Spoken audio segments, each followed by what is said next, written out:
Now the MG Gloster remains the only real direct ladder frame 4x4 rival to the Toyota Fortuner, and it undercuts this main rival quite significantly.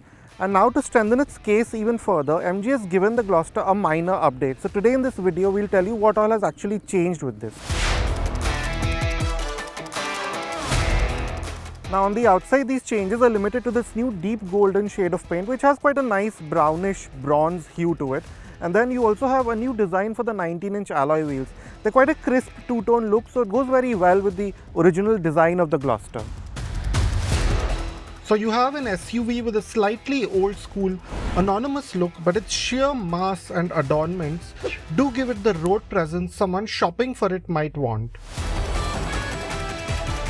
Now for what's changed on the inside of the new Gloster, most of them are centered around this 12.3-inch touchscreen. The screen itself remains the same, although you do get a new interface. It's shared with what you find in the MG Astra, and it's much more intuitive than what the Gloster got before. So the menus there a bit more legible, they're easier to navigate, a bit more sensible, and you also get more functions. For example, the Map My India navigation will also show you the weather as well as the AQI, which is a nice touch. And the iSmart app will also now give you details about how to control the air conditioning, the ambient lighting and so on right from the phone, so you can do that on the move. The rest of the interiors remain as they were. So it's got a good sense of quality to it. Soft materials and leather cover most of the panels, and you get clear part digital instruments, well-placed switches and great space.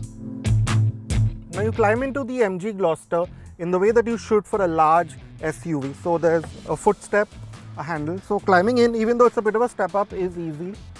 And yeah, you sit in a slightly easier position because again, this is a ladder frame SUV, so the floor is a bit high. But it must be said that underside support is not too bad. The seat backs and the cushions are quite supportive. Although again, the cushioning itself could have been slightly softer, and maybe this bulge could have been slightly less apparent, and it does eat into your back over, say, a longer journey. But in terms of amenities, you can slide the seat forward or back, recline it to quite a comfortable angle. And yeah, of course, you have a separate climate zone, a nice sort of covering for the chargers, and a large panoramic sunroof, and yeah, the AC vents are here on the sides. But the long list of features will be a big draw. You get heated and cooled seats, powered front seats with a massage and cooling function for the driver, 3-zone AC, panoramic sunroof, auto headlamps and wipers, a power tailgate and a 12.3-inch touchscreen. Now to get into the third row of the MG Gloster, you slide the seat forward like this, get in through this gap, or if you're not very large, you can walk through right here. But you notice that there's no handle to pull the seat back from behind, so this is the only way that you do it. But even with the seat fully back, you realize that there's a good amount of knee room. Although your feet are cramped in, there's not too much space to put your feet under the second row of seats. But once you're here, you'll realize the space is good enough for 2 adults, say on a longer journey. And it is a 2-seater here, so 2 adults should be fine completely. And of course, the seat back, the cushioning is pretty decent. You get some amount of recline, not much. You get this AC vent over here and a charge port, a 12-volt power outlet here. The top Savvy trim we are driving gets the 2-litre twin-turbo diesel with its 215 PS and 478 Nm. You also get a full set of 4x4 equipment like terrain modes and a differential lock. Lower variants get a single turbo version of the same motor, while 2-wheel drive options are available too. Now as you would expect, the Gloster drives exactly as it used to before. So at low speeds, the engine, even though with its significant outputs, it is a bit sluggish before the boost kicks in, before both the turbos are fully spooled up. And it also has this tendency to sort of go into a coast kind of situation. The revs drop, which means that, say in on-off traffic where you are accelerating, decelerating, it does feel a bit sluggish. But once you're moving and up and running on a steady stretch of road, you really can feel that there is a reasonable amount, enough performance to move this car along, this big heavy car along at a reasonable pace. And as always, the 8-speed, it's pretty inoffensive. It's not the quickest, but the shifts aren't too perceivable, which is a good thing. And it just keeps working in the background, so you don't really notice it. It always puts it in the right gear, more or less. atmosphere, and that's how it drives.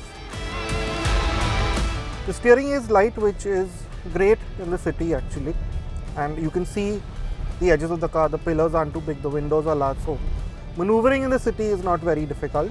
And then when you speed up, you notice that the steering could have weighed up a bit, but what really catches your eye, or what you feel the most, is this car's ride and handling. It, especially its ride, which smoothens out, or at slow speeds over big bumps, there is that rocking sort of jittery motion that you associate with ladder frames. Some of it is there, but that smoothens out quite a bit, and so you really don't feel too much of the big bumps then.